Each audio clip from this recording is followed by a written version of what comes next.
en este diplomado sobre violencia familiar y que quizás podamos una vez más con muchos reencontrarnos y quizás muchos de ustedes conocen ya la ley 30364, sin embargo algunos no, pero vamos a hacer un método de análisis y quizás de ir por pautas y por principios que nos permitan quizás hacer un razonamiento adecuado para la aplicación de la ley 30364.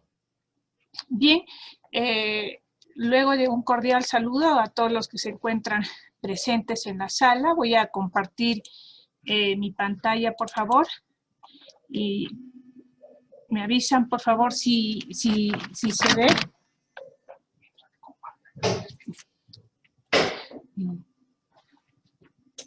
Entonces, estamos aquí viendo justamente lo que es el inicio del tema que nos convoca. No sé si se puede ver ahí, ¿sí? Sí se puede ver. Sí se puede visualizar, doctora. Bien, muchísimas gracias. Bueno, me ha tocado a mí justamente hacer quizás o dibujarles a ustedes un escenario en principio que nos permita luego ver cómo se aplica el marco normativo de lo que es la violencia contra la mujer y los integrantes del grupo familiar. Entonces, en ese sentido, yo quisiera partir, ¿no?, por establecer algunos lineamientos que nos permitan, no sé si están haciendo el control, por favor, del ingreso a la sala. Bien.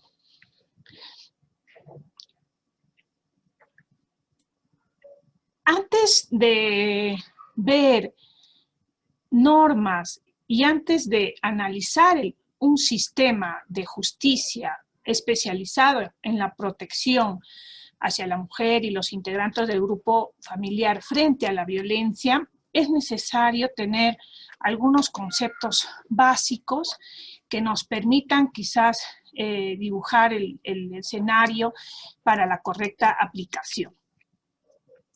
Voy a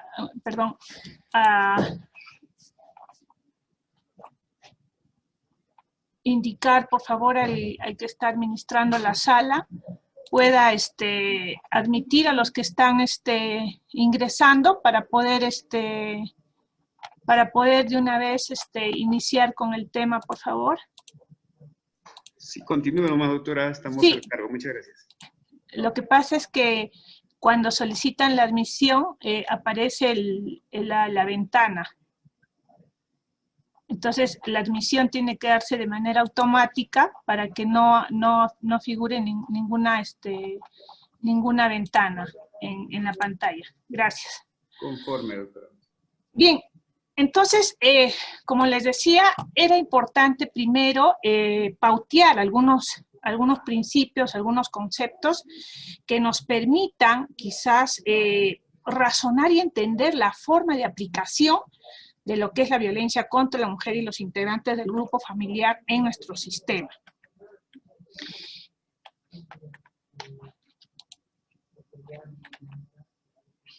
Yo quiero partir por un concepto para mí muy importante, porque la violencia contra la mujer y los integrantes del grupo familiar, y ustedes lo habrán escuchado en muchas ocasiones, es un problema social. Y como problema social, nosotros desde el punto de vista jurídico no podemos tampoco perder la pauta, ¿no?, para poder nosotros aplicar las normas frente a un conflicto social.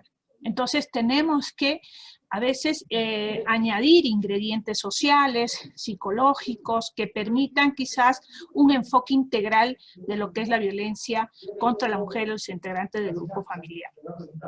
Para mí un concepto muy importante es la socialización. La socialización como un concepto básico para la aplicación de las normas específicas que nos toca ver este tema, nos lleva justamente a comprender que la socialización es el proceso por el cual el ser humano aprende justo en el transcurso de su vida. Cuando el ser humano nace, va a tener un proceso de formación o un proceso de información con su medio ambiente, dentro de su entorno social, etc. Ese proceso de información del cual el ser humano aprende se llama proceso de socialización. Este proceso de socialización a lo largo de su trayectoria y a lo largo de su vida, ¿no?, va a estructurar su personalidad, pero esa personalidad se va a ir construyendo a partir de la información que nosotros podamos recibir, de tal forma que le va a permitir tener los parámetros para poder estructurar la personalidad. Poder estructurar la personalidad influenciado bajo las experiencias que va a tener el ser humano en cada etapa de su vida.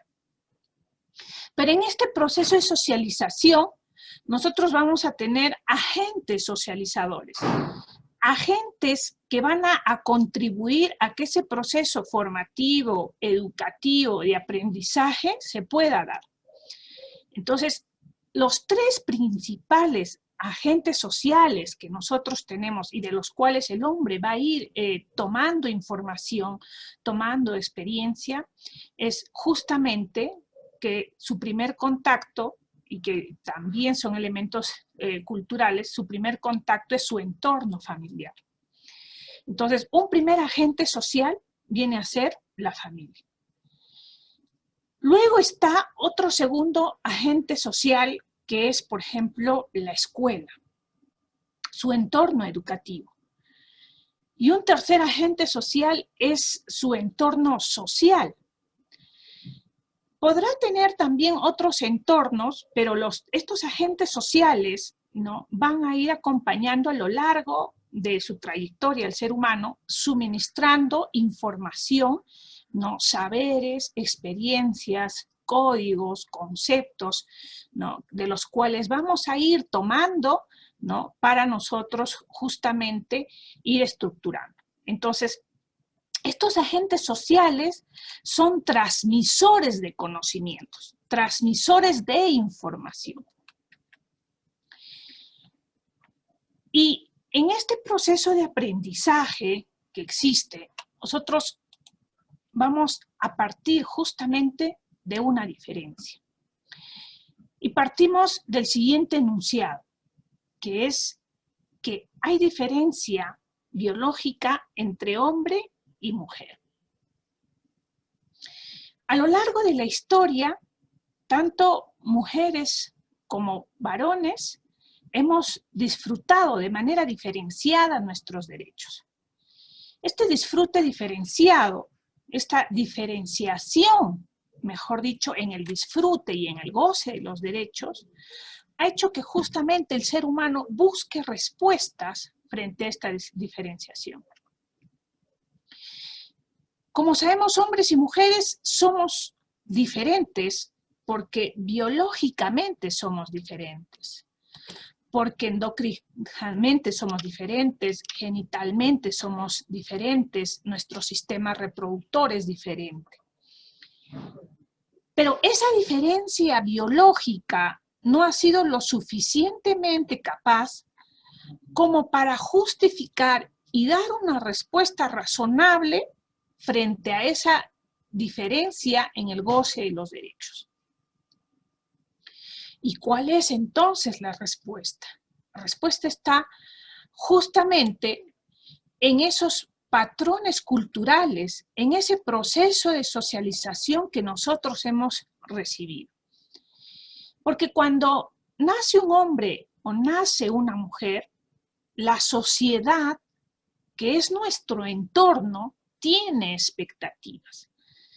Y la sociedad como grupo humano tiene expectativas cuando nace un hombre y cuando nace una mujer.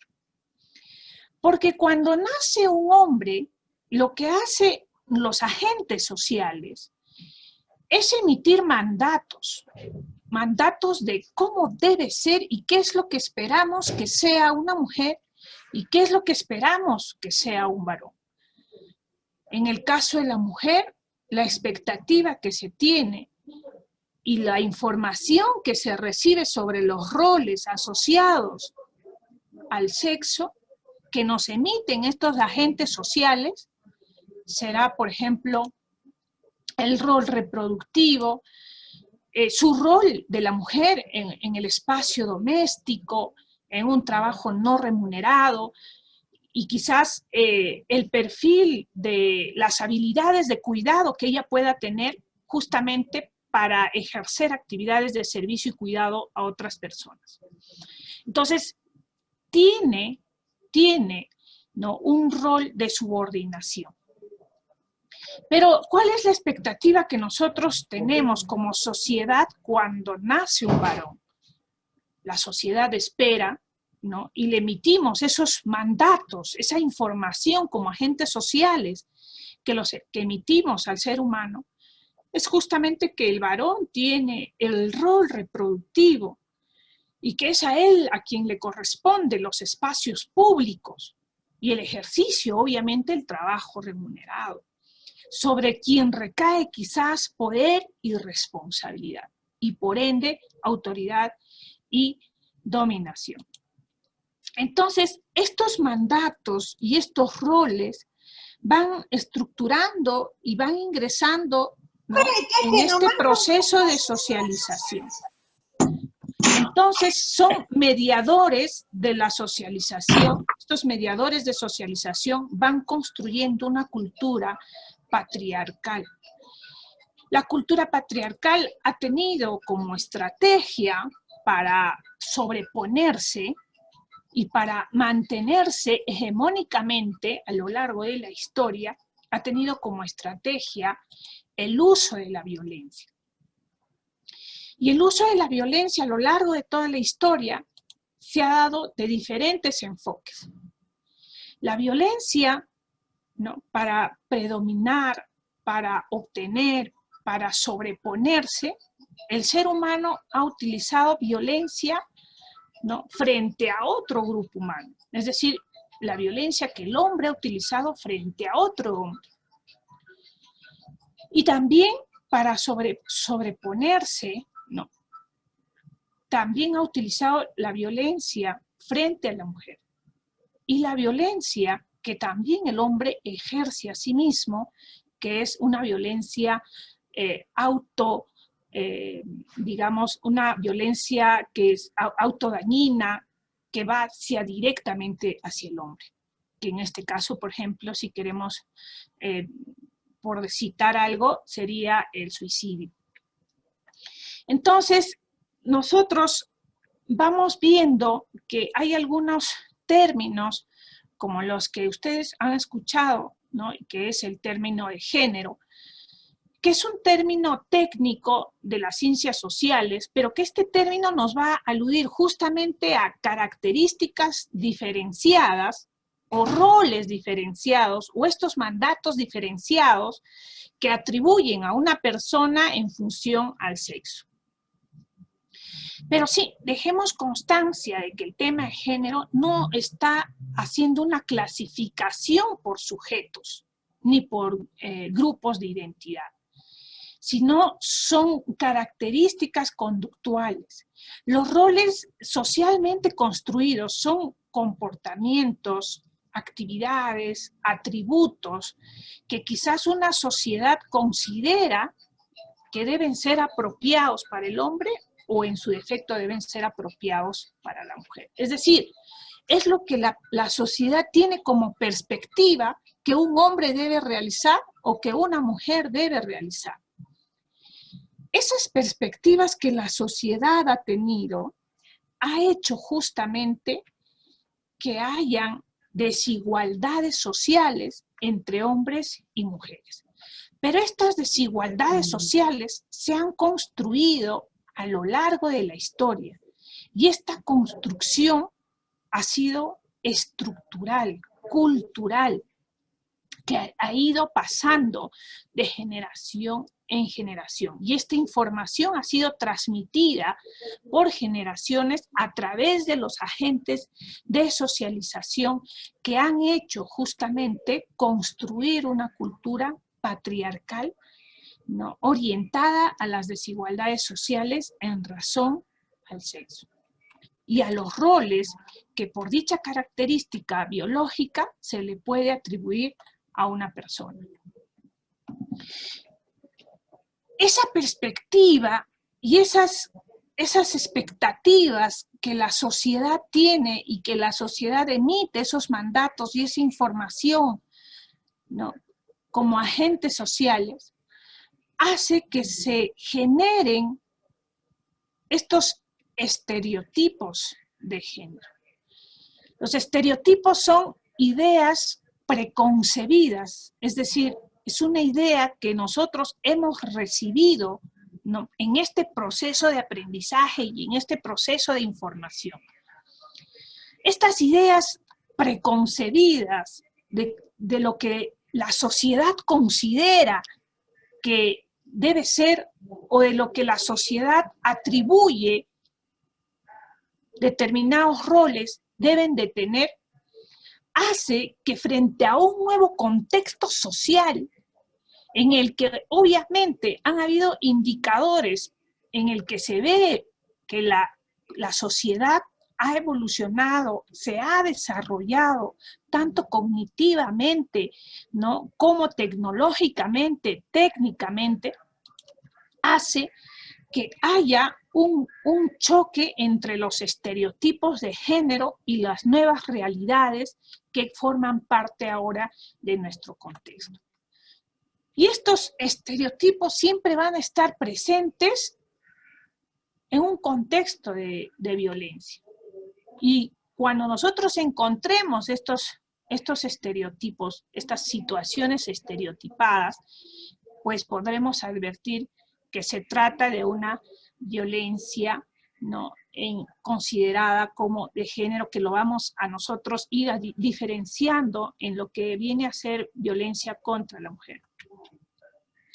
Pero ¿cuáles son estos estereotipos? Y nos permitimos quizás identificar, es justamente estos estereotipos respecto al desempeño de los roles que se debe de tener en la vida doméstica.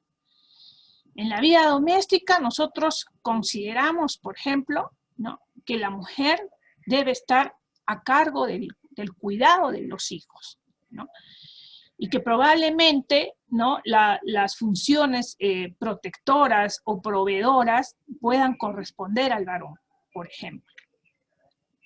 También están los estereotipos de roles en la vida de la pareja. En la vida de la pareja está la idea preconcebida en muchas ocasiones, no en términos generales, pero en muchas ocasiones, por ejemplo, cuando el varón considera que él es el que tiene el dominio en la relación. Es decir, él decide cuándo se termina la relación y cuándo no, ¿no? Y él entiende en su imaginario que va a depender específicamente de su decisión. Por eso es que en muchas ocasiones, cuando se rompe este esquema de normalidad que tiene este constructo cultural, se hace justamente este choque, esta tensión, ¿no?, que hace justamente que existan indicadores de violencia.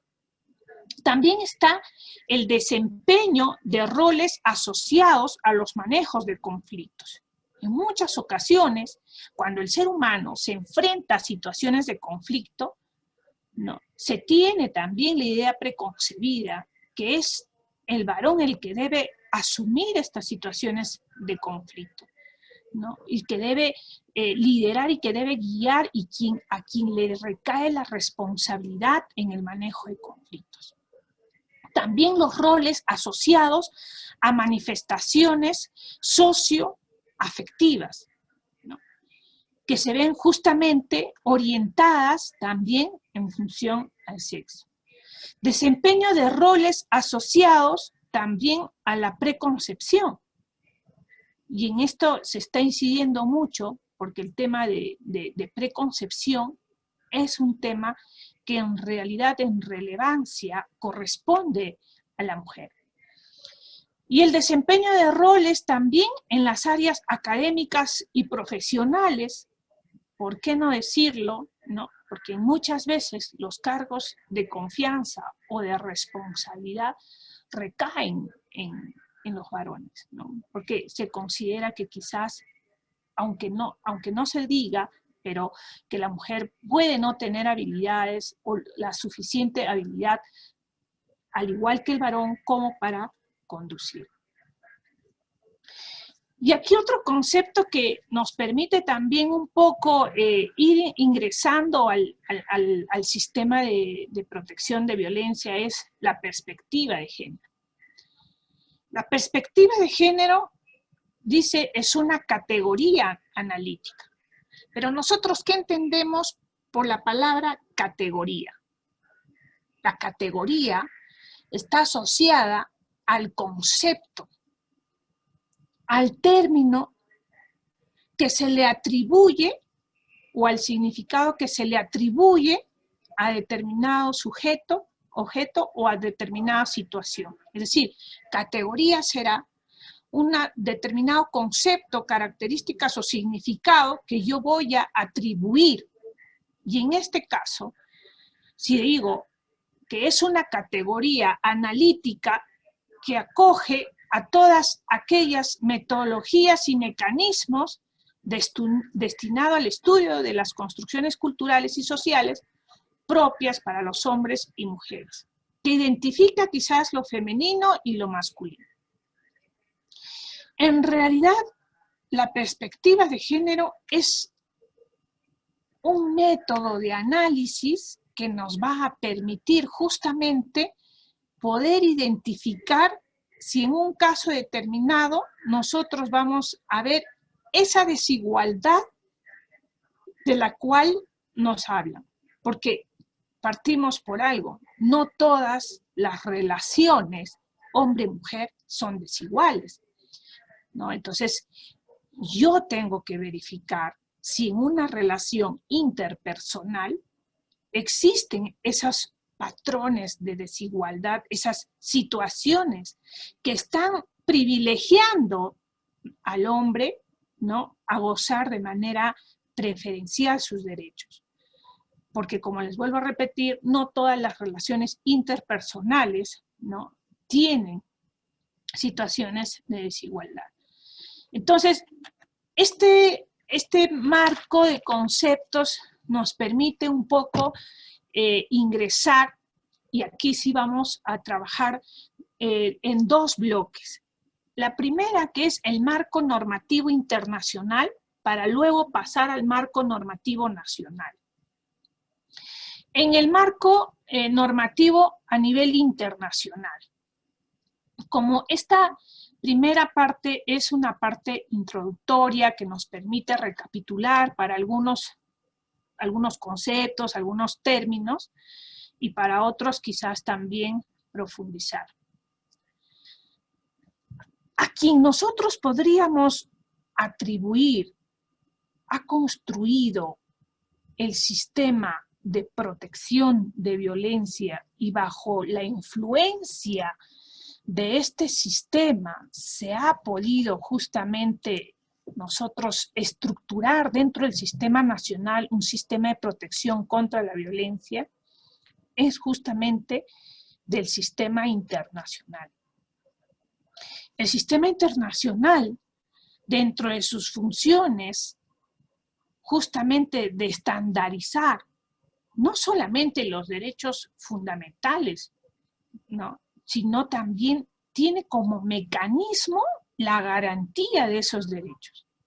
Ese binomio ustedes lo van a encontrar siempre a nivel macro y a nivel micro, tanto en los sistemas, ¿no?, universales o internacionales como en sistemas nacionales. Y también de manera, es como si fuera la parte de una célula, incluso en una micropartícula, como puede ser un protocolo, una norma o un contrato, una norma por más pequeña que sea, en cuanto a impacto y alcance, siempre ustedes van a encontrar en el aspecto normativo el siguiente razonamiento. La norma está y contiene un atributo hacia la persona. En este caso puede contener derechos, puede reconocer derechos, puede atribuir derechos. Es decir, contiene la parte sustantiva. Pero en ningún sistema van a encontrar ustedes que solamente se construya sobre normas sustantivas, sino también el sistema comprende un binomio, la parte sustantiva y una parte adjetiva, una parte instrumental que tiene como función justamente lograr que estas normas sustantivas o aquello que dicen las normas sustantivas se hagan realidad. Y eso lo van a encontrar siempre en todo cuerpo normativo y en todo sistema, ¿no? Es el reconocimiento quizás de los derechos, que es la parte sustantiva, y la parte de las garantías o mecanismos que permiten justamente efectivizar esos derechos. Es decir, tenemos siempre la norma sustantiva y el mecanismo que hace efectivo eso, el instrumento que garantiza que aquello que dice la norma se haga realidad. Eso también ocurre en el sistema internacional. El sistema internacional también trabaja con dos bloques. El primer bloque también trabaja lo que vienen a ser aspectos normativos, sustantivos, que son, por ejemplo, la Convención Americana de los Derechos Humanos, están los tratados, las convenciones específicas, etc. Todos estos instrumentos normativos. Pero también la Convención sabe que no solamente puede emitir instrumentos, sino también tiene que dar ese mecanismo que haga efectivo estas normas sustantivas. Por eso es que también el Sistema Interamericano de Derechos Humanos tiene mecanismos para garantizar los derechos humanos reconocidos. ¿Y cuáles son esos mecanismos? Por ejemplo, la Comisión Interamericana de Derechos Humanos, la creación de la Corte Interamericana de Derechos Humanos, ¿no? Que como instrumentos o como mecanismos tienen la función justamente de garantizar, ¿no?, el cumplimiento justamente de las normas internacionales, los convenios internacionales, los tratados internacionales. Y en este contexto, el Sistema Interamericano de Derechos Humanos tiene diferentes, ahorita, ejes que están trabajando el sistema normativo. Se ha distribuido en ejes. Uno de ellos corresponde al eje mujer, el otro es el eje de niño, niña, adolescente o el eje de infancia para algunos, y el otro el tema de eje de medio ambiente y el eje social.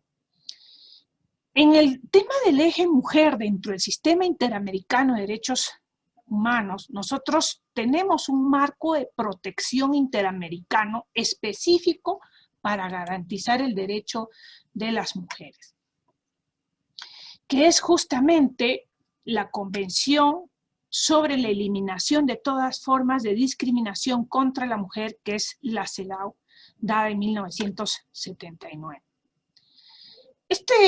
Este corpus juris es reconocido a nivel mundial como la Carta Magna, ¿no?, que comprende los derechos de la mujer, porque va a trabajar tanto discriminación como violencia. La CEDAW es importante porque inserta dentro de los sistemas las situaciones de desigualdad que existen entre hombre y mujer. Y también adopta mecanismos para tratar de regularla. Pero con la convención, la Corte y el sistema también pudo advertir que no era suficiente, ¿no? Entonces, nosotros tuvimos posteriormente la Convención Interamericana para prevenir, sancionar y erradicar la violencia contra la mujer, que es justamente la Convención Belén do Pará. Y en realidad ya no es una norma internacional de orden genérico como es la CEDAW, sino ya de orden específico y exclusivamente, ¿no?, para poder abordar el tema de violencia contra las mujeres. Entonces, aquí también va a sustentarse en lo que vienen a ser los derechos humanos de las mujeres y entre dos indicadores, que es igualdad y no discriminación. La Convención Belén do Pará, que justamente se emitió en 1994, me parece en junio, y luego ya de unos meses el Perú pudo ratificarla, y que ya quizás nosotros hemos pasado como 25 años de su ratificación, quizás tardíamente todo lo que decía la Convención Belén do Pará, que ustedes hoy lo conocen dentro de los principios de la Ley 30364, nos ha costado mucho a nosotros como sistema peruano adoptar justamente los estándares para la atención y protección, ¿no?, frente a la violencia que nos traía esta convención. Sin embargo, el Perú no se ha quedado atrás, porque desde que se implementó o desde que se introdujo al sistema nacional la Ley 30364, que ustedes se van a poder dar cuenta que tiene parte de la Convención para Eliminación de todas formas de discriminación, que es la CEDAW, y parte de Belén do Pará, introduce nuevos principios y nuevos esquemas, y a partir de esa implementación en nuestro sistema nacional, es que nosotros hemos ido de una manera un tanto acelerada en la adaptación de nuestro sistema a estas normas internacionales, quizás tratando de recuperar un poco el tiempo perdido, que ha hecho que se dicten normas de manera sucesiva, que hacen que a veces el operador jurídico pues se vea en una situación de quizás preocupación por la aplicación, ¿no?, porque son tantas normas que se vienen dictando y que hacen que uno esté corriendo, ¿no?, en la actualización y en la verificación de todo lo que se va implementando.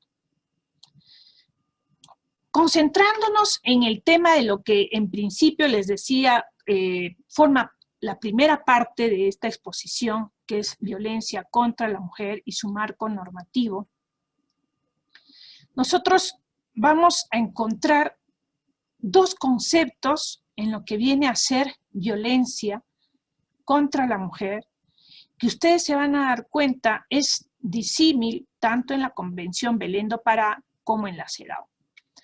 En principio voy a leer la CEDAW, el concepto que nos da CEDAW, porque es la que primigeniamente se introdujo. Y nos dice, en la Recomendación General 19, es decir, no dentro de su texto originario, sino en la Recomendación General, que son recomendaciones que se dan posteriormente para poder contribuir a una mejor interpretación de la Convención, se define justamente violencia por razones de género como aquella violencia dirigida contra la mujer porque es una mujer. Es decir, la razón del evento dañoso es la característica de la víctima. O, dice, ¿no?, que afecta a la mujer desproporcionadamente como discriminación. En realidad, la CEDAW se había acercado bastante al concepto de lo que viene a ser violencia de género, ¿no?, y justamente había como marcado hitos. Posteriormente vino el concepto que ya nos da la Convención Belén do Pará, y en su primer artículo parte por señalar que es cualquier acción o conducta, que nos parece quizás innecesario porque de repente no toda norma puede intentar describir el evento dañoso, ¿no?, si es acción, si es omisión, etcétera, ¿no? Pero bueno, igual nos identifica un hecho dañoso, un evento dañoso, dice, basada en su género, que cause muerte, daño o sufrimiento físico, sexual, psicológico a la mujer. Belén do Pará intenta describir el tipo de daño que sufre la víctima. Pero en ese tipo, eso es riesgoso, porque no podemos describir todas las formas de violencia. Igual dice tanto en el ámbito público como en el ámbito privado. Y ahí sí como que nos abre un poco el panorama para ver el escenario y el contexto donde se puede ocurrir estos hechos de violencia. Si ustedes ven estos dos conceptos y nos vamos al concepto que nos da la Ley 30364 y cómo nosotros como sistema nacional lo asumimos, lo que hacemos en el sistema peruano es fusionar estos dos conceptos, fusionarlos, ¿no? Para tratar de describir y poner todos los elementos que configuran, como se dice, el supuesto de hecho, ¿no? Para contextualizar el concepto de violencia. Y ahí vamos a ver que nos señala que es la acción o omisión identificada como violencia que se realiza, dice, en un contexto de violencia de género. Entendida esta como una manifestación de discriminación que inhibe gravemente la capacidad de las mujeres de gozar de derechos y libertades en pie de igualdad. Pero esta inhibición de capacidades, esta inhibición de derechos, dice, se tiene que dar a través de relaciones de dominio, sometimiento y subordinación hacia mujeres. ¿Qué quiere decir cuando nos dice relaciones de dominio y sometimiento y subordinación? Que hay un sujeto pasivo y un sujeto activo en esa relación, donde uno de ellos tiene la posición dominante y el otro la posición pasiva o dominada, ¿no? O sometida. Entonces, ese contexto nos dice, y continuando con el concepto, nos dice, ¿no? En ese escenario, si se produce una inhibición gravemente a la capacidad de la mujer de gozar sus derechos en pie de igualdad o en las mismas condiciones, ¿no? Será, ¿no?, considerado como violencia de género. Y esto permite identificar, dice, los hechos típicos que inciden en la dinámica de la relación entre la víctima y la persona denunciada, ofreciendo una perspectiva adecuada para la valoración del caso. Por este concepto que nosotros encontramos en la Ley 30364, nosotros sustentamos nuevamente que la violencia de una mujer con otra frente a la discusión, porque quizás lo encontró con el novio, no. Nosotros no vemos los elementos que nos marcan justamente esta violencia basada en las características de la víctima. Es decir, la violencia que yo ejerzo contra otra persona por sus características, por su característica biológica sexual de ser mujer y de haberle atribuido ciertos roles por esa característica. Y que razón por la cual la he inhibido en el goce y disfrute de sus derechos. Entonces, nosotros particularmente discrepamos, ¿no?, de la admisión de medidas de protección que puedan darse, por ejemplo, de mujer a mujer. Alguien dirá, pero es violencia porque la señora tenía un rasguño, tenía un hematoma. Ahí hay la evidencia de la existencia de un daño.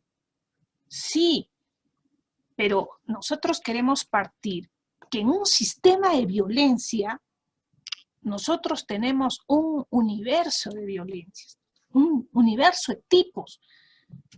La violencia no se da en una sola forma, se da en múltiples formas, en diferentes contextos, en diferentes dimensiones. No existen situaciones estandarizadas, ¿no?, que puedan decirnos en todos estos casos es, porque siempre van a haber indicadores que hagan que cada caso sea diferente al otro.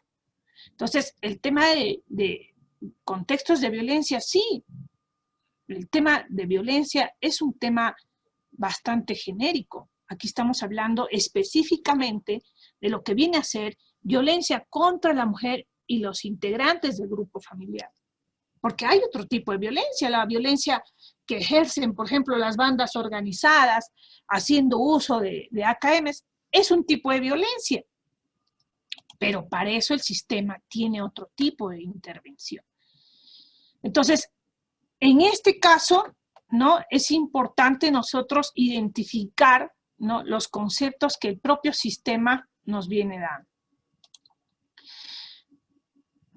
Algo que nos ha traído muy importante y de trascendencia en la Convención Belén do Pará, y que felizmente ha sido recogido por la Ley 30364, son esas relaciones asimétricas de poder. Las relaciones asimétricas de poder, que justamente ven ustedes en el concepto que nos trae, ¿no?, relaciones de dominio, sometimiento y subordinación, que nos hablaba el concepto, nos introduce justamente estas relaciones asimétricas de poder en decir que es el medio en que los hombres y mujeres interactúan. La relación entre ellos, la relación interpersonal, no es lineal, sino es una relación asimétrica, donde hay una persona que está en la parte dominante, superpuesta, ¿no?, y otra persona que está en la parte, ¿no?, pasiva, sometida, subordinada.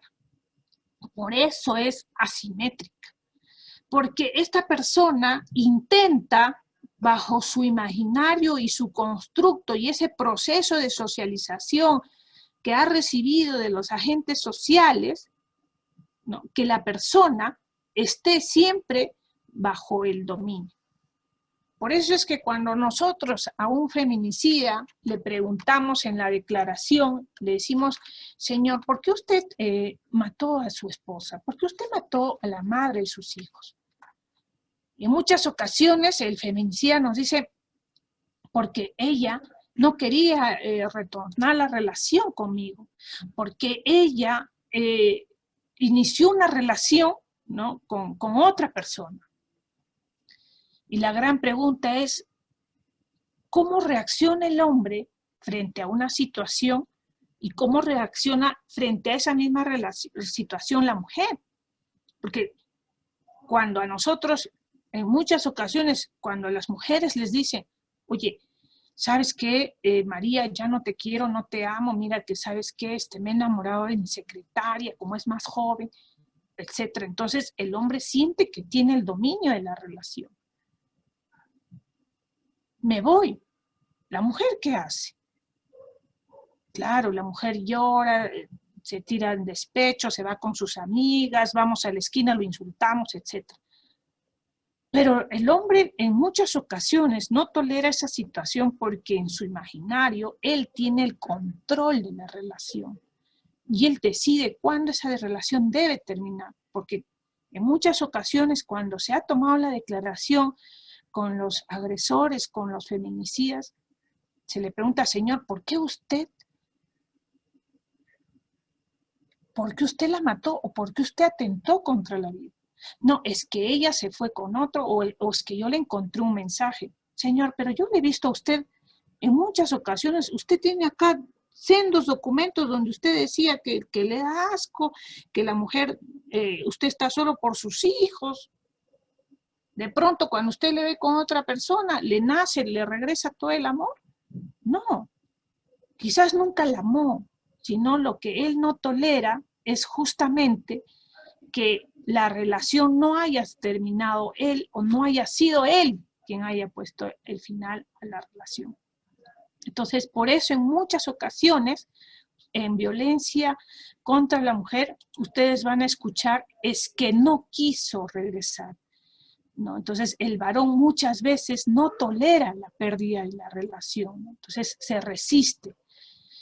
Entonces, son situaciones, relaciones asimétricas de poder que no en toda relación hombre y mujer, como les vuelvo a repetir, va a existir. Por eso es importante que cuando nosotros tengamos la notin criminis o la noticia criminal y nosotros tengamos los hechos que contextualizan la violencia, nosotros podemos definir qué tipo de violencia es. Si existen estereotipos de género y si existe una relación asimétrica de poder. Porque puede ser que no haya la relación asimétrica de poder sin que deje de ser violencia. Entonces, esta importancia de las relaciones asimétricas de poder nos permite justamente diferenciar cuando nosotros nos encontramos frente a una violencia que diríamos nosotros, la que ha recogido la ley 30364 es violencia de género, ¿no? Porque la violencia contra la mujer es cualquier tipo de violencia en el que la víctima va a ser una mujer. Pero cuando nosotros hablamos de violencia de género, tiene que haber esos indicadores de situaciones estereotipadas, tiene que haber la relación asimétrica de poder. Solo en esa circunstancia diremos que es violencia de género, ¿no? Y que es justamente la que regula, según los conceptos que hemos podido nosotros analizar, la ley 30364. Esto es importante porque nos permite diferenciar, porque muchos preguntan, pero la violencia de género también se puede dar dentro del contexto doméstico, y si ello es así, ¿es violencia contra la mujer o es violencia doméstica? Entonces, no dejan de ser ninguno de los dos, es la respuesta. Es una violencia de género dentro del contexto doméstico, ¿no? Dentro del escenario doméstico, pero que no deja de tener los indicadores, ¿no?, de situaciones estereotipadas, que esos roles y esos mandatos que se atribuyen en relaciones domésticas, ¿no? La mujer es la que está a cargo de los hijos. En muchas ocasiones los agresores, señor, porque usted agredió a la señora, la encontré en un matrimonio, doctora, ¿cómo es posible? ¿Y usted dónde estaba? Ah, yo jugando este partido inocentemente con mis amigos. Y la señora en un matrimonio. Pero, ¿y por qué usted la agrede? No, es que ella debe estar a esa hora cuidando de mis hijos. Y la pregunta, ¿y usted? ¿Usted también debería estar a esa hora cuidando de sus hijos? ¿No? Entonces, esas situaciones de atribución de roles y de relaciones de poder, ¿no?, que favorecen el disfrute recreativo, en este ejemplo, Álvaro, frente, ¿no?, al desmedro, a situaciones discriminatorias para la mujer. Es evidente, en muchos casos no lo queremos reconocer, pero es así. Yo les invito, a muchos de ustedes les pregunto, pregúntenle al agresor y en su narrativa se van a dar cuenta, ¿no?, haciendo de repente un ejercicio de género, pregúntenle, señor, una pregunta discreta, ¿usted asiste a escuela de padres? No. Y dígame, ¿por qué no asiste a escuela de padres? No, mayormente va mi esposa. ¿Pero por qué? En la citación dice solo madres de familia. Entonces, son situaciones por mandatos de roles que se van generando, que se van, digamos, contextualizando en esa situación y que justamente van, ¿no?, denotando esas desigualdades entre hombre y mujer en un contexto doméstico. Ahora, este reconocimiento de relaciones de poder es importante que y la 30.364 lo introduce, y es algo que reconocemos a la ley porque antes no lo teníamos, considerada porque eso han sido constructos sociales que se han ido dando históricamente por este proceso de socialización que hacíamos referencia. Que muchas veces el agresor, cuando uno le pregunta, ¿por qué usted considera que sea su esposa la que deba cuidar los hijos? Muchas veces el agresor nos dice, porque eso ha sido así siempre.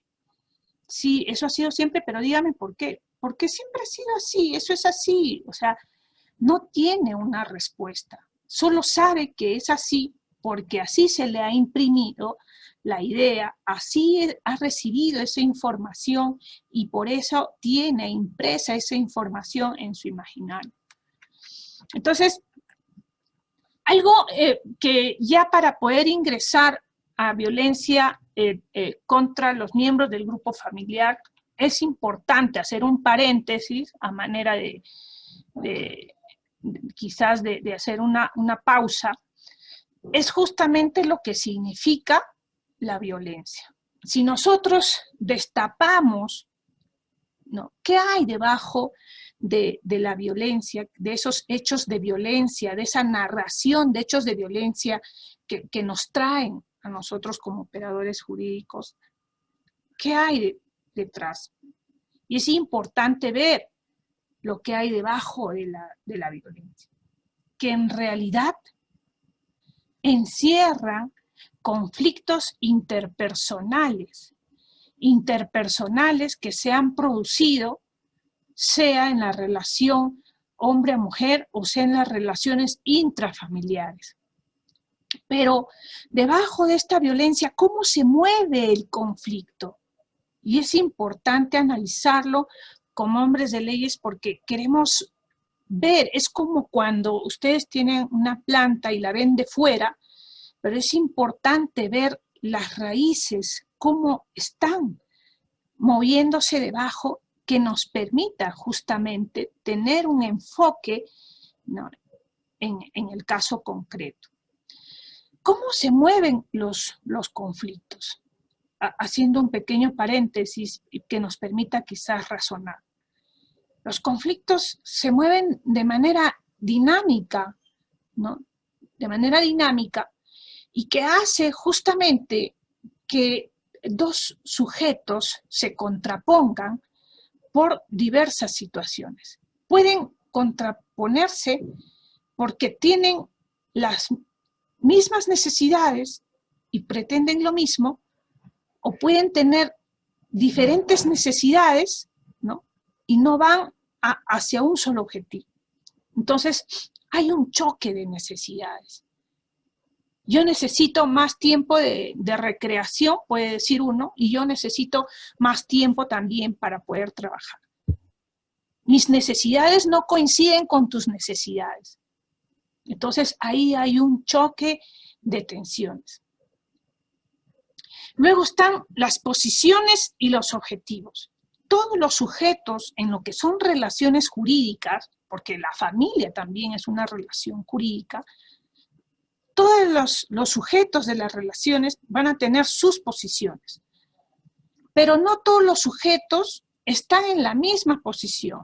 Pueden tener dentro de esta relación jurídica posiciones encontradas, posiciones diferenciadas con objetivos diferentes que hacen justamente, ¿no?, que pueda haber justamente el choque de tensiones. Colisión de percepciones, colisión de conciencias, colisión de intereses. Mis intereses no son los mismos intereses que tiene, por ejemplo, el otro sujeto. Quizás esto se puede evidenciar mucho más aún en relaciones jurídicas, por ejemplo, de orden civil. Pero también esto se puede identificar en las relaciones interpersonales, hombre-mujer, y también en las relaciones familiares. Yo quiero, ¿no?, yo quiero la tenencia, quiero el régimen de visitas a mi manera, como yo considero, como yo he vivido, como me han dicho mis agentes sociales, que era mi entorno familiar, así debería ser. pero el otro sujeto dice, no, yo tengo una percepción diferente, un concepto diferente. El régimen de visitas no se puede hacer a tu manera, se tiene que hacer a la mía, porque yo soy la madre y yo dirijo la educación de mi hijo. Entonces, situaciones pueden ser falacias, pero nos evidencia que hay posiciones distintas, que hay intereses distintos que hacen que los sujetos se estén contraponiendo.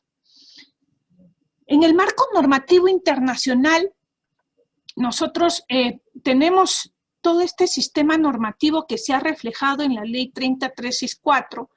Además, agregar que como antecedente nosotros tuvimos la Declaración sobre Eliminación contra la Mujer, pero la Ley 30364 básicamente se sustenta en la Convención Belén do Pará.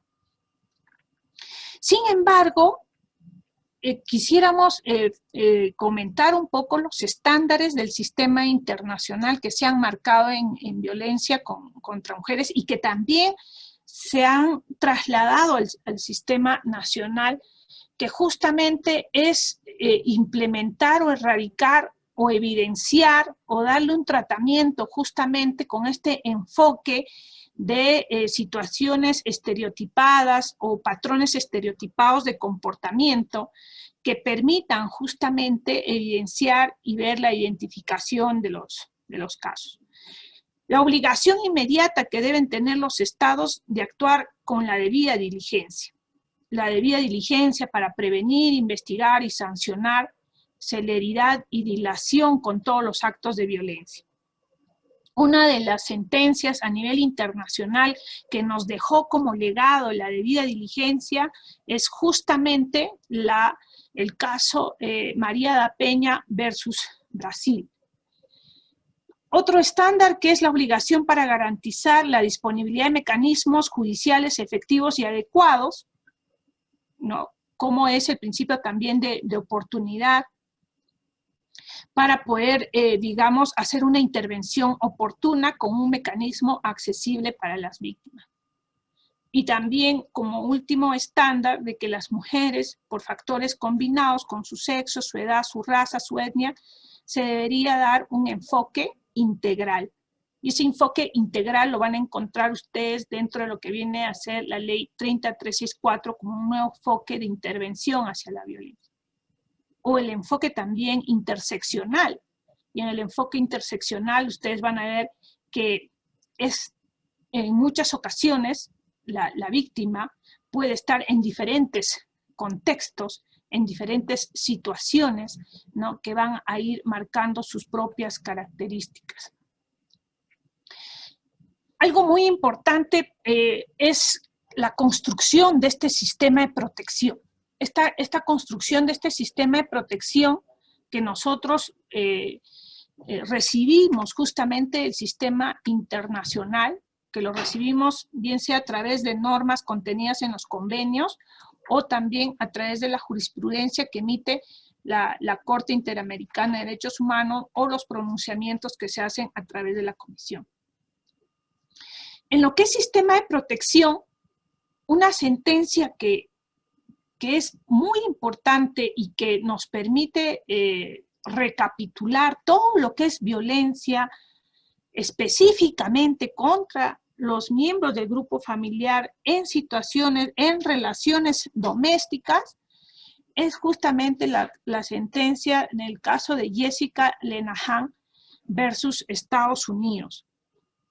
Esta sentencia para mí es importante porque permite justamente hacer la identificación correcta de las medidas de protección y evaluar la efectividad de las medidas de protección.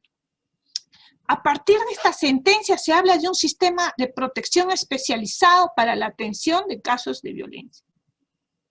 Y como notas importantes nos señala que cuando una mujer, nos dice, obtiene por parte del Estado una medida de protección, no, dice, y cuando los estados conocen de que existe riesgo, esta sentencia señala de que el sistema de protección cuando existe riesgo, se debe activar automáticamente, se debe activar de manera inmediata que permita justamente la búsqueda, la protección y tutela de la víctima. Además, entre otras cosas, la protección de las mujeres de la violencia debe ser más intensa durante la ruptura de la relación de la pareja, porque en la ruptura de la relación, en la ruptura del desenlace que tiene justamente la pareja, hace que los indicadores de violencia se incrementen, ¿no? Y el riesgo, por ende, sea mucho mayor, que ocasiona y que urge la necesidad de una intervención inmediata, de una intervención más célere por parte de los operadores. Y si ya nos trasladamos al sistema nacional, en el sistema nacional nosotros nos vamos a partir justamente de algunas normas que contienen justamente estos aspectos sustantivos que decíamos, y partimos por el artículo 2, inciso 1, que nos señala, toda persona, dice, tiene derecho a la vida, a su integridad física, moral, psíquica, y a su desarrollo y bienestar, ¿no?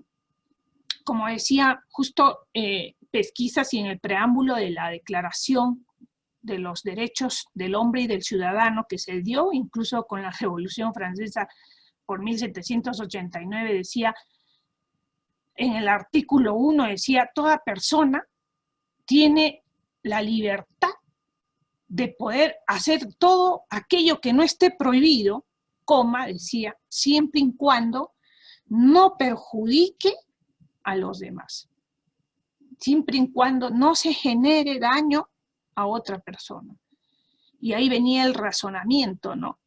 Que en tanto tenga yo reconocido mis derechos, la otra persona también tiene reconocido sus derechos. Y ahí decían que el límite de mis derechos, ¿no? Justamente es de donde empieza también el derecho de la otra persona. Y en el inciso 2, artículo 2, que nos dice, nadie debe ser discriminado por motivo de origen, raza, sexo, idioma, religión, opinión, nos habla también justamente de este respeto de igualdad ante la ley, este principio de igualdad que es un principio constitucional, uno de los 3 pilares que ha establecido el constitucionalismo para la garantía justamente de esos derechos fundamentales reconocidos al hombre. Y finalmente, no, el artículo 2 en su inciso 24, literal H, que nos señala nadie debe ser víctima de violencia moral, psíquica, física, ni sometido a tortura o a tratos inhumanos, humillantes.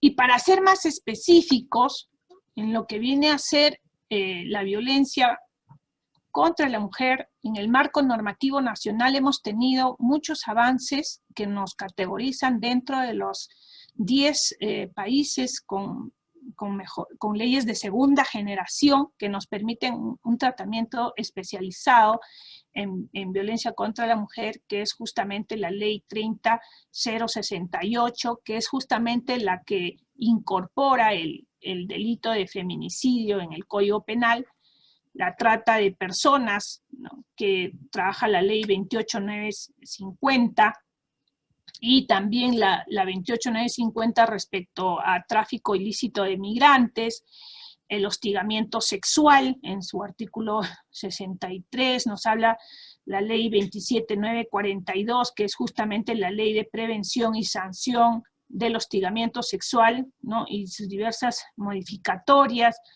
la ley también del acoso sexual, ¿no?, que es la ley 30.314, que es la ley para prevenir y sancionar acoso sexual en espacios públicos. Es decir, muchos hechos de violencia que se dan en sus diversas formas tienen leyes específicas, ¿no?, para su tratamiento. Y una de las normas trascendentales, ¿no?, que es justamente la ley 30.364, como norma rectora del sistema de violencia, ¿no? Que trae también justamente el Plan Nacional contra la Violencia de Género, ¿no? Que se le encomienda como ente rector al Ministerio de Mujer y Poblaciones Vulnerables, por el eje número 4, que justamente incorpora el tema de desarrollo social y bienestar de la población, y en uno de sus lineamientos de ese eje 4 vamos a encontrar el de promover la igualdad y no discriminación entre hombres y mujeres y proteger la niñez y adolescencia. Ya entrando a la ley 30364, nosotros podemos advertir algo muy importante que en su artículo 1 establece y que vale la pena quizás recapitularlo, que es justamente la intención y el objetivo que es de esta norma, ¿no? Que es prevenir, erradicar, sancionar toda forma de violencia producida tanto en el ámbito público como en el ámbito privado, contra las mujeres en sus condiciones de tal, y en el ámbito privado contra los integrantes del grupo familiar, con especial atención a personas vulnerables. Si ustedes se fijan, para la víctima, lo que señala el artículo 1 es que la norma, la ley 30364, debe prevenir, ¿no? Se debe atender, proteger para que no vuelva a ocurrir o no ocurran hechos de violencia, y también reparar el daño causado. Pero si nosotros decimos qué hay respecto al agresor, justamente para el agresor dispone, ¿no?, la reparación del daño, la persecución y la sanción. Para nosotros, en cuanto a lo que viene a ser el agresor, fíjense que toda medida de protección es restrictiva de derechos al agresor. No podemos nosotros afirmar que una medida de protección que el agresor debe cumplir no sea restrictiva de los propios derechos del agresor.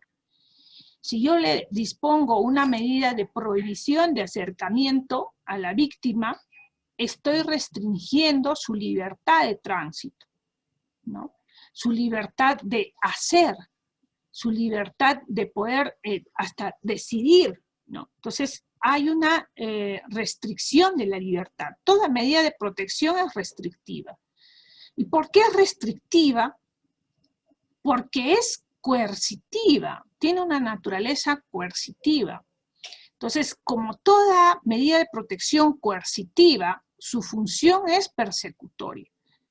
Y por eso que se le dice justamente a los ejecutores de las medidas de protección, que son los efectivos policiales, hay una persecución al agresor para justamente, ¿no?, neutralizar la acción, porque no podemos dejar de hacer uso de ese poder coercitivo que tiene justamente que tener para la eficacia de la medida de protección.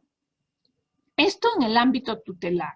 Y en el ámbito penal será la sanción, la reeducación, la reparación del daño. La ley 30364 trabaja dos enfoques o dos ámbitos. El primer ámbito destinado a la violencia contra las mujeres, que va a ocurrir tanto en espacio público como en espacio privado.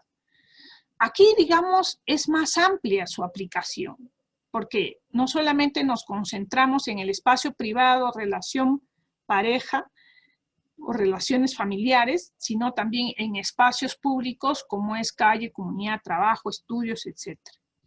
A diferencia de la violencia contra los integrantes del grupo familiar, en las que éstas definitivamente se tienen que dar dentro del espacio privado, dentro del espacio de pareja, dentro de un espacio familiar. Algo muy importante que revisaba justamente hace unos días a propósito de ver si es posible o no dictar medidas de protección a personas que no tienen relaciones familiares o no viven dentro del entorno familiar. El artículo 7 de la ley 30364 nos dice que es sujeto de protección la mujer en todas las etapas de su vida, sea niña, adolescente, mujer, adulta mayor. Pero en lo que es violencia contra los integrantes del grupo familiar, y en la que nos dice que serán todos aquellos que tengan una relación, ¿no es cierto?, familiar, o que vivan dentro del entorno familiar, incluso que puedan no tener la relación familiar, pero sí que puedan vivir dentro del mismo hogar. Por ejemplo, puede ser el ahijado de mi mamá, que también vive dentro de casa, etc. Entonces, puedo yo no tener un vínculo familiar con él, pero sí puede constituir violencia contra los integrantes del grupo familiar porque viven en un domicilio común o en el mismo hogar.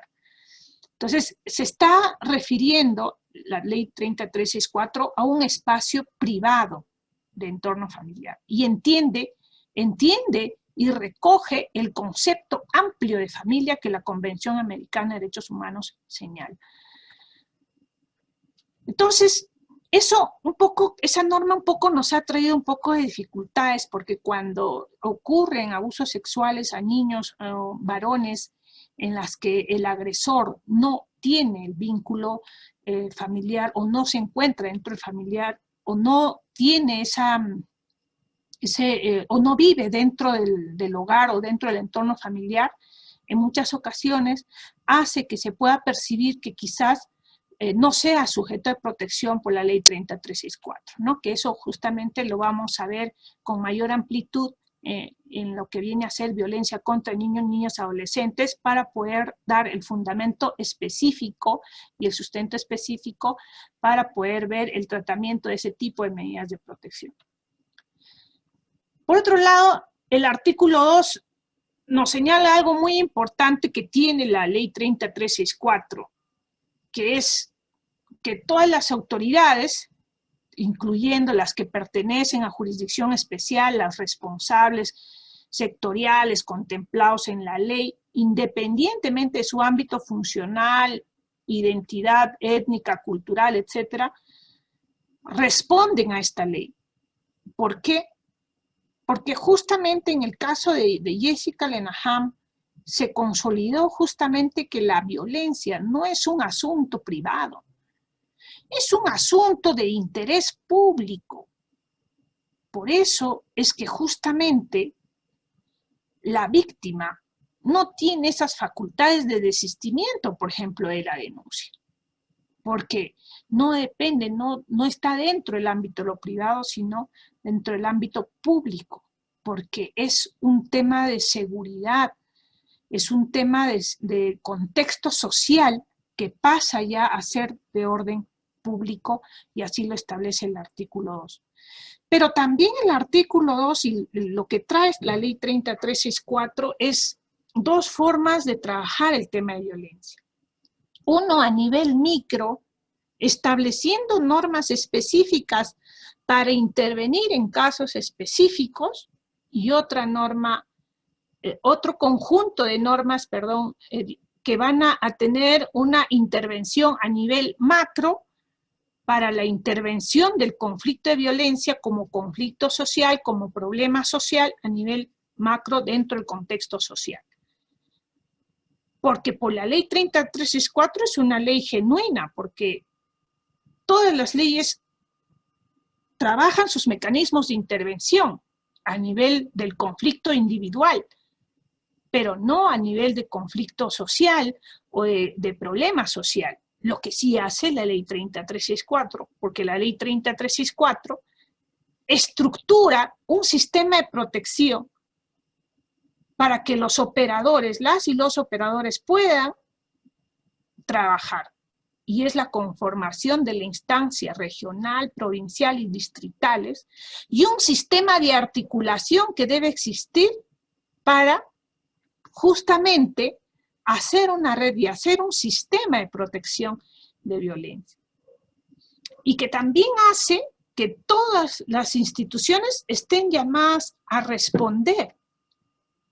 Por eso es que en muchas ocasiones, cuando se le comisionaba a los serenazgos, puedan hacer la ruta o el patrullaje, o puedan de repente poner de conocimiento las medidas de protección cuando teníamos deficiencia o cuando quizás las comisarías estaban atiborradas, muchos serenazgos contestaban en su oficio, decían, yo no puedo poner reconocimiento a una medida de protección, nosotros no, como municipalidad no estamos comprendidas, es un asunto del juzgado y de las comisarías.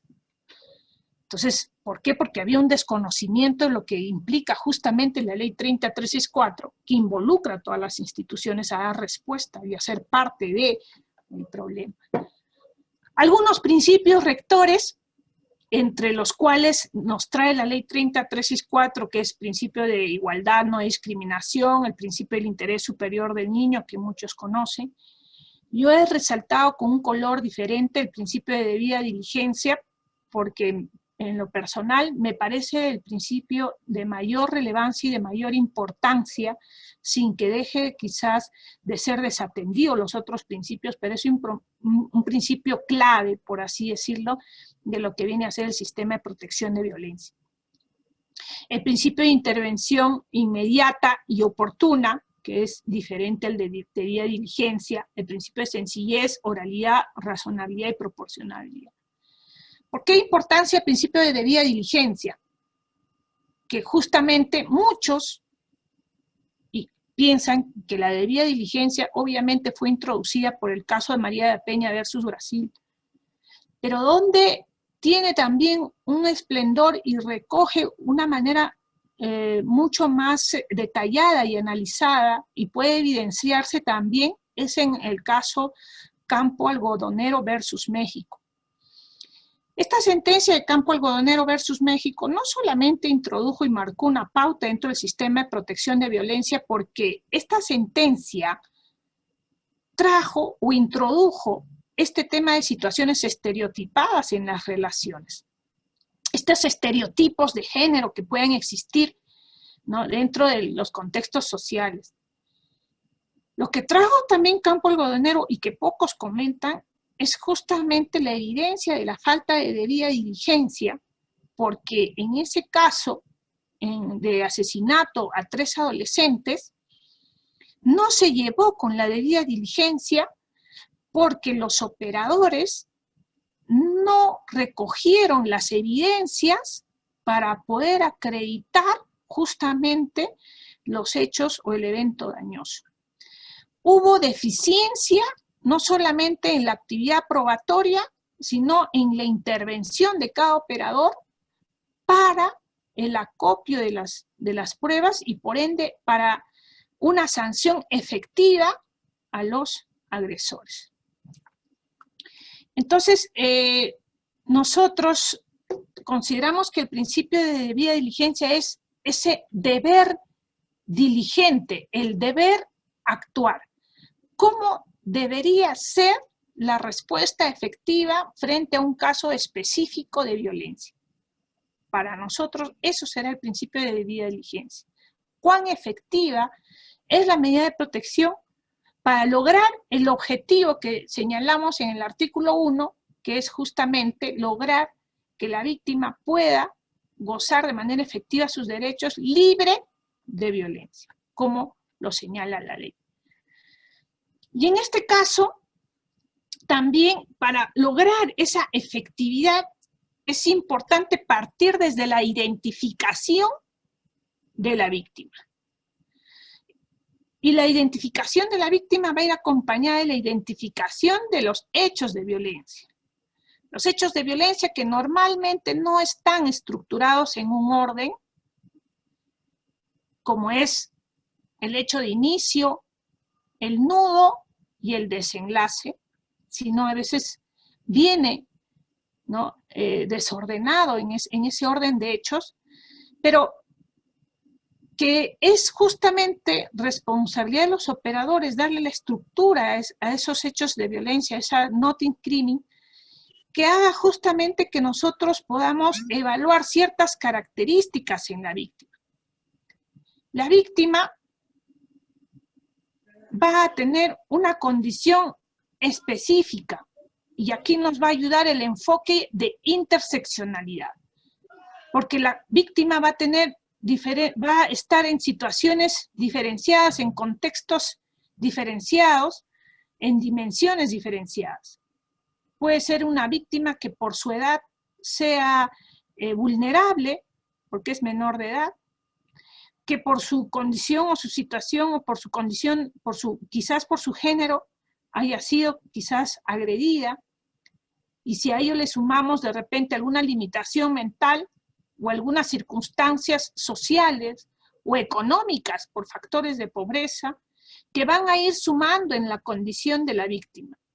Todas esas características, esas condiciones que va teniendo la víctima hacen que nosotros desarrollemos ese enfoque interseccional, ¿no?, que pueda permitirnos justamente evidenciar frente a qué víctima nos encontramos. Y si la víctima se encuentra dentro, qué tipo de posición tiene la víctima dentro de una relación asimétrica de poder, qué factores de vulnerabilidad pueden tener y los riesgos en los que ella se puede encontrar, o los factores de riesgo para uno.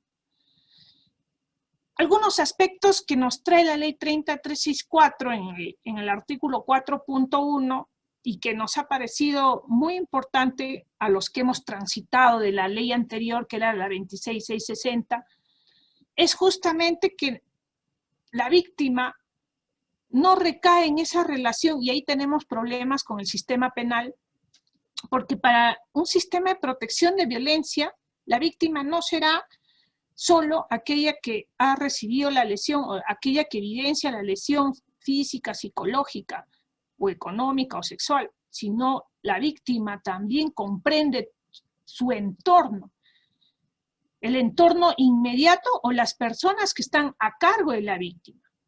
Por eso es que en violencia nosotros hablamos de víctimas directas y víctimas indirectas.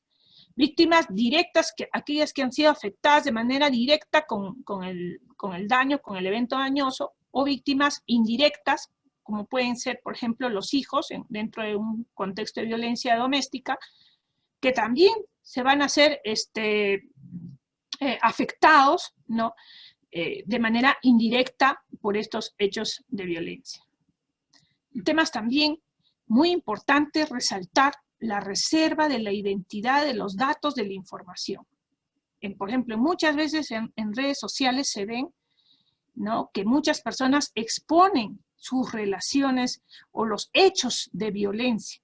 Los hechos de violencia se dan dentro de un contexto de reserva. ¿Por qué? Porque el protocolo justamente internacional de víctimas señala que es uno de los derechos más importantes de la víctima es la reserva de su identidad, que muchas veces se nos escapa de las manos. Bueno, y para un poquito comentar qué es la violencia, los tipos de violencia, que son los tipos de violencias que algunos lo llaman visibles o manifiestas, como es la violencia física, ¿no?, que es justamente todo daño físico o enfermedad producido, ¿no?, que va a tener una manifestación en el cuerpo, una manifestación física, ¿no?, y que podemos medirlo de acuerdo a sus indicadores. ¿Qué indicadores pueden llevarnos a medir ese tipo de violencia? Justamente las evidencias físicas, o los daños físicos, como pueden ser los hematomas, las fracturas, quemaduras, etc.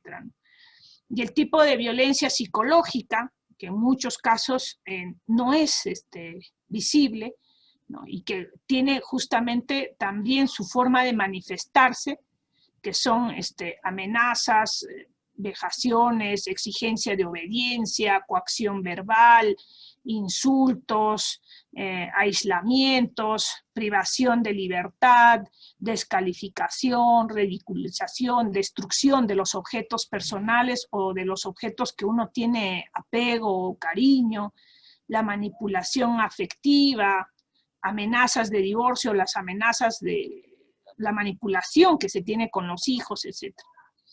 Pero este tipo de violencia también se puede medir a través de los indicadores, ¿no?, que es justamente las reacciones o las formas como nosotros vamos a ir evidenciando la presencia de este tipo de violencia, ¿no? que en muchos casos van a ir siendo diferentes. No existe tampoco, pueden existir patrones estandarizados, pero no definidos para cada caso concreto, como es, por ejemplo, la sensación de ahogo, mareo, inestabilidad, temblor, sudoración, miedo a morir. Lo que sí van a ustedes encontrar siempre en una víctima es esa sensación de irritabilidad. No toda víctima, como ustedes están imaginando, es una víctima pasiva que habla bajo, porque doctora usted nos dijo que era sumisa, sometida. No, probablemente por la periodicidad que ha sido víctima, ¿no? Y la frecuencia por la cual ha sido víctima, esa persona va a tener justamente una sensación de irritabilidad o inestabilidad, inclusive vienen un poco alteradas, ¿no? Y también puede ser que también estén en un estado hiperalerta, ¿no? Porque a veces uno dice, señora, por favor, siéntese, ahorita le atiendo, usted me está gritando, ¿por qué no me atiende rápido? Entonces están en un estado hiperalerta, ¿no? Entonces nosotros como personas especialistas en atención, nosotros no podemos reaccionar y decir, pero yo no le he gritado en ningún momento, ¿qué le pasa? ¿No? Sino entender la percepción, la forma de la persona.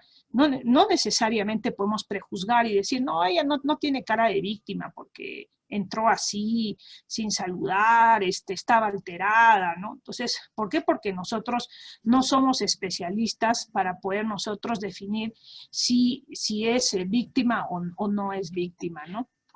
Entonces, voy a un ratito dejar de compartir mi...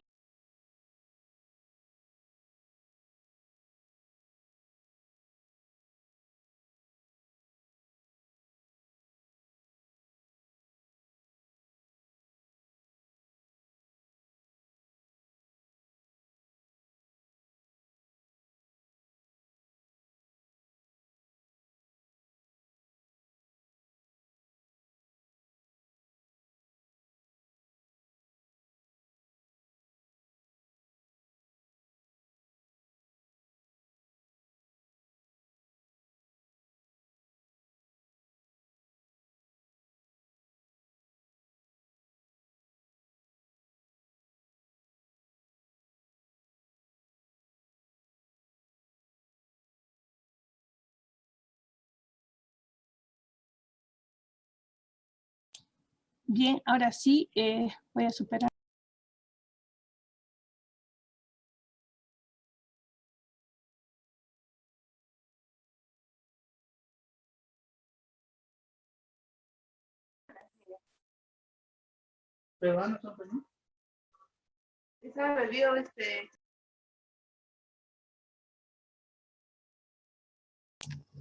Bien,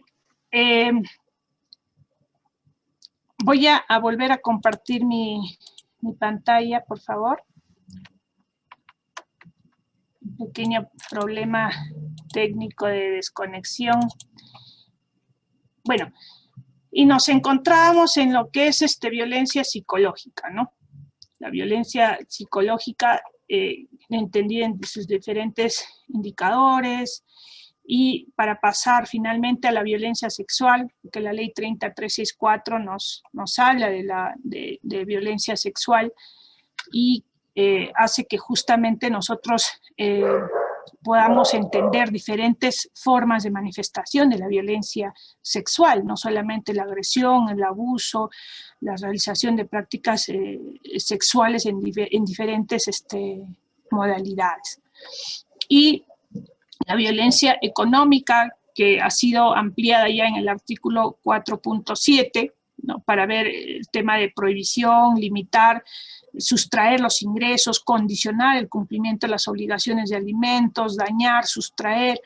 Aquí lo importante es verificar que esa sustracción o esa prohibición está afectando justamente la actividad o la forma de sobrevivencia o los ingresos que pudiera generar esta afectación, ¿no?, al hogar o dentro del ámbito doméstico y cómo viene perjudicando, ¿no? Por ejemplo, si se lleva el agresor, por ejemplo, sustrae el carrito de sandwichero, por ejemplo, del cual era generador de ingresos para el sustento del hogar, obviamente, por ejemplo, en esos casos se constituye lo que es la violencia doméstica, ¿no?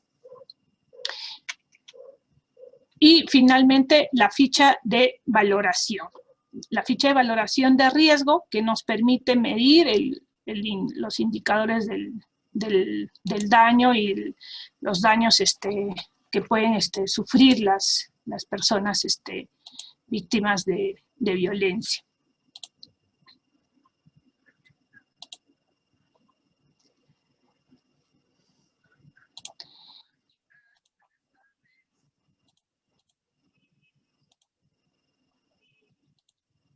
¿Alguna pregunta hasta aquí, por favor?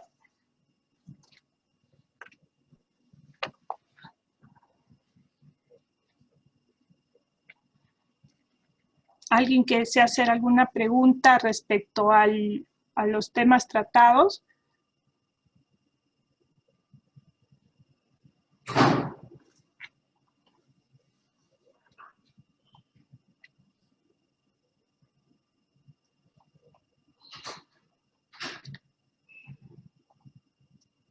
¿Ninguna? Bien, para finalizar, solamente nos conviene señalar, por ejemplo, que las víctimas no son homogéneas. Siempre las víctimas tienen sus propias características y sus características van a depender de la periodicidad en la que han sufrido el tema de violencia, también la forma, es decir, la intensidad de la violencia y si esta ha sido en tiempos prolongados o tiempos sucesivos, ¿no? Y eso es muy importante porque de ahí también podemos identificar de la ficha de valoración de riesgo, ¿no?, justamente algunos indicadores que nos permiten evaluar el nivel de riesgo que puede tener la víctima. Por ejemplo, el intento de afectación contra su vida, ¿no?, o que quizás también puede haber la manipulación contra los hijos que nos van a permitir evaluar el nivel de riesgo y adoptar la medida de protección que sea más eficaz al caso. Entonces, es importante evaluar y detenernos quizás en el llenado de la ficha de valoración porque ello nos permite justamente tomar alguna nota a detalles sobre cómo se va manejando los indicadores dentro del contexto de violencia. Bien, no quisiera pasarme más tiempo del que ya he abusado, si no hubiera alguna pregunta para poder dar por concluido el día de hoy.